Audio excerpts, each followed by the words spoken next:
இயேசுவின் நாமத்துல உங்கள் ஒவ்வொருவருக்கும் என்னுடைய அன்பின் வாழ்த்துக்களை நான் தெரிவித்துக் கொள்றேன். நன்றாக அந்த புதிய மாதத்தை காணும்படி ஆண்டவர் நமக்கு உதவி செய்திருக்கிறார். இந்த ஜூன் மாதத்துல ஆண்டவர் நமக்கு ஒரு அருமையான வாக்கு தத்தத்தை கொடுத்திருக்கிறார். நாம் தியானிப்போம்.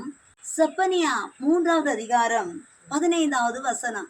கர்த்தர் உன் ஆக்கினைகளை அகற்றி உன் சத்துருக்களை விலக்கினார். இஸ்ரவேலின் ராஜாவாகிய கர்த்தர் உன் நடுவிலே இருக்கிறார், இனி தீங்கை காணாதிருப்பாய். ஹல்லேலூயா.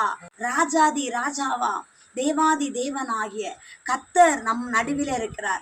இயேசு ராஜா நம்மோடு கூட நம் நடுவிலே இருக்கிறார். இந்த வார்த்தை கேட்கிற அருமையான சகோதரனே சகோதரியே, கர்த்தர் உன் நடுவில் இருக்கிறார். ஹல்லேலூயா. அவர் உன் ஆக்கினைகளை அகற்றி விட்டார்.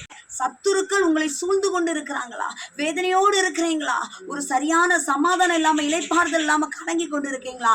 இன்றைக்கு ஆண்டுடைய வார்த்தை உங்களை பார்த்து சொல்லுகிறது, உனக்கு விரோதமா எழும்பின சத்துருக்களை உன்னை விட்டு விலக்கி விட்டார். ஆம், அவர் உங்களுடைய ஆக்கினைகளை, உங்க குற்றங்களை, உங்க பாவங்களை மன்னித்து அவைகளை உங்களை விட்டு அகற்றி விட்டு உங்களுக்கு விரோதமா எழும்புகிற சத்துருவின் கூட்டங்களை உங்களை விட்டு அகற்றி விட்டார். ஹல்லேலூயா.